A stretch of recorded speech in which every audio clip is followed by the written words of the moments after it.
मनुष्य का जीवन केवल उसके कर्मों पर चलता है। जैसा कर्म होता है वैसा उसका जीवन होता है। इस संसार में देखने के लिए बहुत सारे खूबसूरत स्थान है, पर सबसे खूबसूरत जगह है बंद आंखों से अपने भीतर देखना। सफलता खुशी की चाबी नहीं है, खुशी सफलता की चाबी है।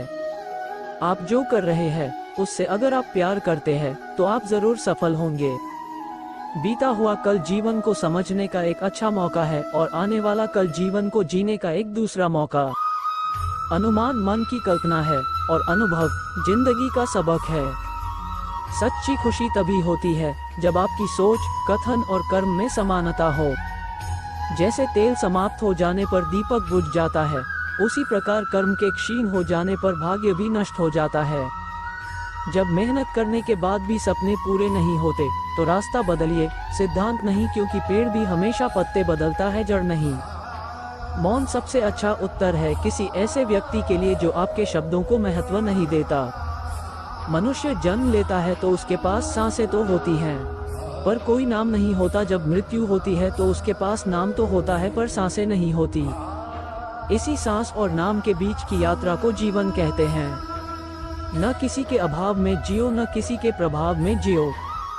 ये जिंदगी है आपकी, अपने स्वभाव में जियो। किसी के प्रति मन में क्रोध लिए रहने की अपेक्षा उसे तुरंत प्रकट कर देना अधिक अच्छा है। जैसे क्षण भर में जल जाना देर तक सुलगने से अधिक अच्छा है। मित्र गरीब है या अमीर मायने नहीं रखता, बल्कि वो आपके बुरे समय में आपका साथ कितना देता है यह मायने रखता है। इंसान चाहे जितना भी खुद को व्यस्त रख ले, जिससे वो प्रेम करता है उसकी यादों से नहीं बच सकता। जब आप दूसरों के लिए अच्छा चाहते हैं तो वही अच्छी चीजें आपके जीवन में वापस आती है। यही प्रकृति का नियम है, समय कभी नहीं रुकता। आज यदि बुरा चल रहा है तो कल अवश्य अच्छा आएगा।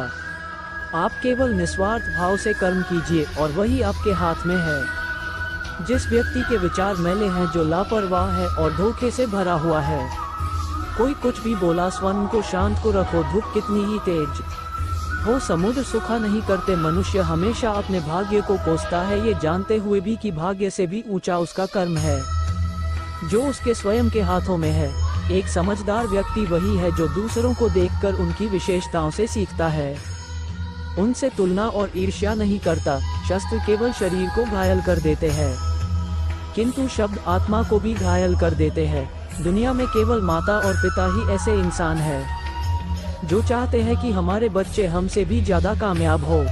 दुख भोगने वाला आगे चलकर सुखी हो सकता है, मगर दुख देने वाला कभी सुखी नहीं हो सकता। समय मनुष्य के बनाए मार्ग पर नहीं चलता, मनुष्य को समय के दिखाए मार्ग पर चलना होता है। इसी को नियति कहते हैं। जीवन कठिन तब लगता है जब हम स्वयं में बदलाव करने के बजाय परिस्थितियों को बदलने का प्रयास करते हैं। दुष्ट लोग अगर समझाने मात्र से समझ जाते तो यकीन मानो महाभारत कभी ना होता। मनुष्य अपने विश्वास से निर्मित होता है, जैसा वो विश्वास करता है वैसा वो बन जाता है। मान अपमान, लाभ हानि, खुश हो जाना या दुखी हो जाना, ये सब मन की शरारत है जिसे तुम अपना समझकर मग्न हो रहे हो। बस यही प्रसन्नता तुम्हारे दुखों का कारण है। उस इंसान का मंजिल से भटक जाना तय है जिसकी संगत में नकारात्मक लोग रहते हैं। प्रेम सदैव माफी मांगना पसंद करता है और अहंकार सदैव माफी सुनना पसंद करता है।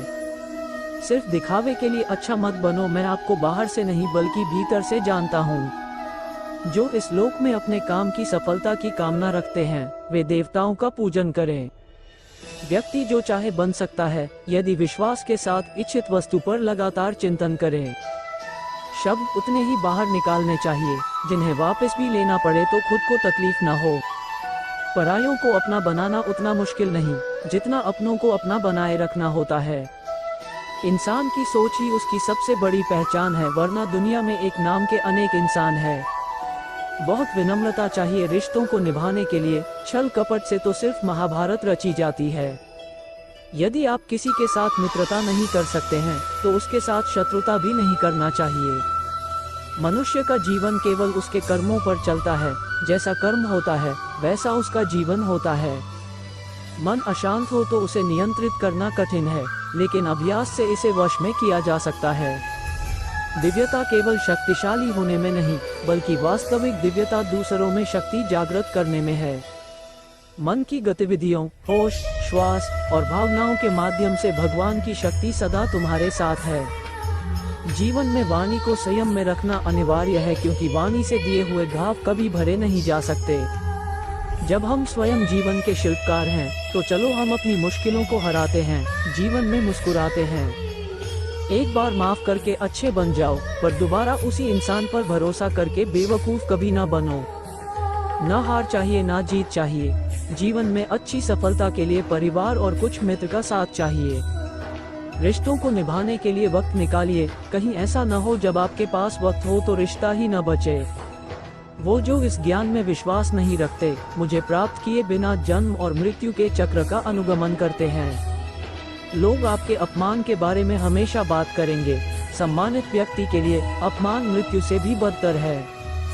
जो दूसरों की तकलीफों को समझते हैं, जिनमें दया है, दिल से अच्छे हैं, उन्हें दोबारा जन्म लेना नहीं पड़ता। अपनी पीड़ा के लिए संसार को दोष मत दो, अपने मन को समझाओ। तुम्हारे मन का परिवर्तन ही तुम्हारे दुखों का अंत है। श्री कृष्ण कहते हैं, एक बार माफ करके अच्छे बन जाओ, पर दोबारा उसी इंसान पर भरोसा करके बेवकूफ कभी ना बनो। इच्छा पूरी नहीं होती तो क्रोध बढ़ता है, और इच्छा पूरी होती है तो लोभ बढ़ता है। इसलिए जीवन की हर स्थिति में धैर्य बनाए रखना। अगर तुम अपना कल्याण चाहते हो तो सभी उपदेशों, सभी धर्मों को छोड़कर मेरी शरण में आ जाओ, मैं तुम्हें मुक्ति प्रदान करूंगा। क्रोध से भ्रम पैदा होता है, भ्रम से बुद्धि व्यग्र होती है, जब बुद्धि व्यग्र होती है तब तर्क नष्ट हो जाता है, जब तर्क नष्ट होता है तब व्यक्ति का पतन हो जाता है। आत्मा न तो जन्म लेती है, न कभी मरती है, और न ही इसे कभी जलाया जा सकता है, न ही पानी से गीला किया जा सकता है। आत्मा अमर और अविनाशी है। अगर व्यक्ति शिक्षा से पहले संस्कार, व्यापार से पहले व्यवहार और भगवान से पहले माता पिता को पहचान ले तो जिंदगी में कभी कोई कठिनाई नहीं आएगी। विषयों का चिंतन करने से विषयों की आसक्ति होती है, आसक्ति से इच्छा उत्पन्न होती है, और इच्छा से क्रोध होता है, क्रोध से सम्मोहन और अविवेक उत्पन्न होता है। कृष्ण कहते हैं, जैसे प्राणी अपने पुराने कपड़े उतार कर फेंक देता है, नए को धारण करता है, उसी प्रकार यह आत्मा पुराने शरीर से त्याग करके नया शरीर प्राप्त करती है। तुम उसके लिए शोक करते हो जो शोक करने के योग्य नहीं है, और फिर भी ज्ञान की बातें करते हो। बुद्धिमान व्यक्ति ना जीवित और ना ही मृत व्यक्ति के लिए शोक करते हैं। मन की गतिविधियों, होश, श्वास और भावनाओं के माध्यम से भगवान की शक्ति सदा तुम्हारे साथ है और लगातार तुम्हें बस एक साधन की तरह प्रयोग कर सभी कार्य कर रही है। हर किसी के अंदर अपनी ताकत और अपनी कमजोरी होती है। मछली जंगल में नहीं दौड़ सकती और शेर पानी में राजा नहीं बन सकता, इसलिए अहमियत सभी को देनी चाहिए। धर्म युद्ध में कोई भी व्यक्ति निष्पक्ष नहीं रह सकता है। धर्म युद्ध में जो व्यक्ति धर्म के साथ नहीं खड़ा है, इसका मतलब है वो अधर्म का साथ दे रहा है, वो अधर्म के साथ खड़ा है। जो हुआ अच्छा हुआ, जो होगा अच्छा होगा। स्वयं को मुझ पर छोड़ दो, अपने कर्म पर ध्यान दो। कर्म ऐसा जो स्वार्थ रहित, पाप रहित हो। कृष्ण ने दुष्टों को भी अपनी गलती सुधारने का मौका दिया, क्योंकि वो किसी मनुष्य को नहीं, उसके अंदर के बुराई को मारना चाहते थे। संदेह की स्याही से संबंध के पृष्ठ पर कभी शुभ अंकित नहीं होता, इसलिए अपने मन के विचार और संबंधों का आधार दोनों ही शुभ रखें। मोहग्रस्त होकर अपने कर्तव्य पथ से हट जाना मूर्खता है, क्योंकि इससे ना तो तुम्हें स्वर्ग की प्राप्ति होगी और ना ही तुम्हारी कीर्ति बढ़ेगी। इस भौतिक संसार का ये नियम है, जो वस्तु उत्पन्न होती है, कुछ काल तक रहती है, अंत में लुप्त हो जाती है, चाहे वे शरीर हो या फल हो।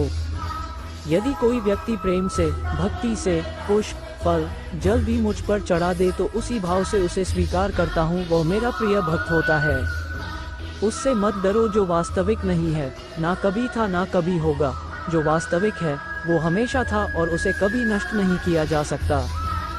जीवन में आधे दुख इस कारण जन्म लेते हैं क्योंकि हमारी आशाएं बड़ी होती है। इन आशाओं का त्याग करके देखो, जीवन में सुख ही सुख है। अपने परम भक्तों जो हमेशा मेरा स्मरण या एक चित्त मन से मेरा पूजन करते हैं, मैं व्यक्तिगत रूप से उनके कल्याण का उत्तरदायित्व लेता हूँ। जन्म लेने वाले के लिए मृत्यु उतनी ही निश्चित है जितना कि मृत होने वाले के लिए जन्म लेना, इसलिए जो अपरिहार्य है उस पर शोक मत करो। श्री कृष्ण ने कहा है, अगर तुम्हें किसी ने दुखी किया है तो बुरा मत मानना। लोग उसी पेड़ पर पत्थर मारते हैं जिस पेड़ पर ज्यादा मीठे फल होते हैं। अंत काल में जो मनुष्य मेरा स्मरण करते हुए देह त्याग करता है वो मेरी शरण में आता है। इसलिए मनुष्य को चाहिए कि अंत काल में मेरा चिंतन करें। ये सच बात है कि भूल करके इंसान कुछ सीखता है, परंतु इसका यह मतलब नहीं कि वह जीवन भर भूल करता रहे और कहे कि हम सीख रहे हैं। कृष्ण कहते हैं, इस जगत में मनुष्य भौतिक वस्तुओं का भोग कर सकता है। अगर वे चाहे तो सब कुछ छीन सकते हैं, मनुष्य कुछ भी नहीं कर सकता। स्वार्थ से रिश्ते बनाने की कितनी भी कोशिश करें, वो कभी नहीं बनते हैं। और प्रेम से बने रिश्तों को कितना भी तोड़ने की कोशिश करें, वो कभी नहीं टूटते। हमेशा छोटी छोटी गलतियों से बचने की कोशिश किया करो, क्योंकि इंसान पहाड़ों से नहीं पत्थरों से ठोकर खाता है। शांति से भी दुखों का अंत हो जाता है और शांत चित्त मनुष्य की बुद्धि शीघ्र ही स्थिर होकर परमात्मा से युक्त हो जाती है। अपनी पीड़ा के लिए संसार को दोष मत दो, अपने मन को समझाओ। तुम्हारे मन का परिवर्तन ही तुम्हारे दुखों का अंत है। श्री कृष्ण कहते हैं, एक बार माफ करके अच्छे बन जाओ, पर दोबारा उसी इंसान पर भरोसा करके बेवकूफ कभी न बनो। इच्छा पूरी नहीं होती तो क्रोध बढ़ता है, और इच्छा पूरी होती है तो लोभ बढ़ता है। इसलिए जीवन की हर स्थिति में धैर्य बनाए रखना। अगर तुम अपना कल्याण चाहते हो तो सभी उपदेशों, सभी धर्मों को छोड़कर मेरी शरण में आ जाओ, मैं तुम्हें मुक्ति प्रदान करूंगा।